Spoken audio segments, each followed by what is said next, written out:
bienvenue dans cette nouvelle vidéo. Je vais te parler d'un sujet sensible, complexe et propre à chaque individu, c'est le risque financier.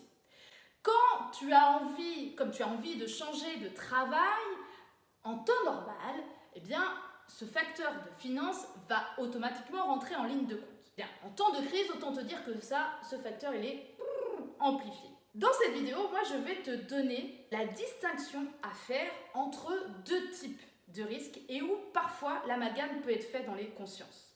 Et puis, je te mettrai le doigt sur la chose la plus importante sur laquelle tu dois porter ton attention, surtout en cas de volonté de changement, et qui n'est pas forcément directement liée à l'aspect financier.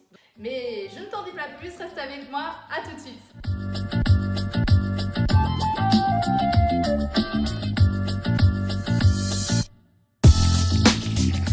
Alors en temps de crise, qu'elle soit sanitaire aujourd'hui, hier, économique, demain, j'en sais rien, eh bien il y a automatiquement des répercussions sanitaires, sociales, économiques et qui fragilisent, là encore évidemment, le marché de l'emploi. Donc le chômage, le niveau de salaire, etc. Donc quand on a envie de changer de travail, de vie professionnelle dans ce contexte-là, évidemment ça engendre des peurs.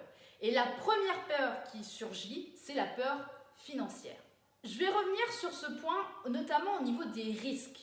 De se dire, je vais prendre un trop gros risque financier si je me lance dans un nouveau job dans ce contexte.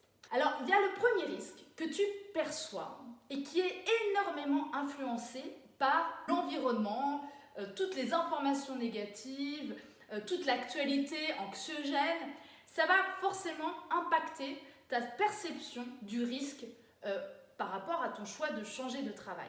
Donc ça, c'est ce qu'on appelle le risque subjectif. Ensuite, il y a le risque qui est indépendant à ta situation personnelle. Ben oui, ta situation à toi n'est pas la situation de Gertrude ou de Josiane. Elle est vraiment propre à ta personne. Ce qui est important de voir, c'est justement de se détacher de la généralisation que tu peux avoir dans le risque subjectif, dans ta perception, et de vraiment rentrer dans ta situation à toi, dans ta vie à toi, dans ton quotidien, dans ta façon de vivre, et de voir concrètement, si tu changes de travail, est-ce que le risque est si important que ça? Est-ce que c'est risqué de changer de job, de travail, de métier, d'entreprise, de se reconvertir en temps de crise? Le dernier point sur lequel je voulais appuyer, c'est l'importance, la priorité sur laquelle tu dois porter ton attention. C'est ton bien-être.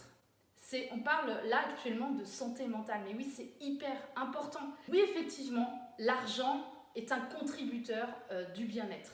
Mais l'argent ne fait pas tout et ne fait pas le bonheur authentique. En psychologie positive, d'ailleurs, on a une courbe où justement, le seuil de bien-être s'arrête à partir d'un certain niveau, alors que le niveau de richesse peut augmenter, mais le niveau de bien-être n'augmentera jamais. Vraiment, ce qui est aussi ultra important, c'est ton épanouissement à toi. C'est que tu te sens bien, c'est que tu avances. Si tu as envie de changer de travail, si tu ne te sens pas épanoui dans la vie dans laquelle tu évolues, eh bien, c'est de mettre des choses en place et de réfléchir à ce que tu pourras faire demain sans pour autant te brûler les ailes, en ayant vraiment conscience du risque réel que tu prends en faisant ce choix-là. D'accord? Moi, j'ai envie de t'aider dans cette étape-là et de te mettre en action justement pour atteindre cette vie épanouissante, cette vie professionnelle épanouissante.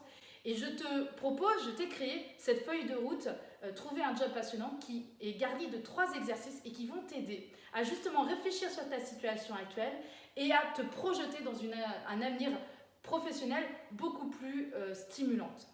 Donc, télécharge la feuille de route, c'est gratuit, profites-en. Fais les exercices et reviens tout de suite après vers moi. On en parle, on va encore plus loin pour vraiment actionner ce bien-être pour toi, ce bien-être mental, ce bien-être physique, voilà, ce bien-être général. En attendant, je te dis à très vite, prends bien soin de toi. Salut, salut!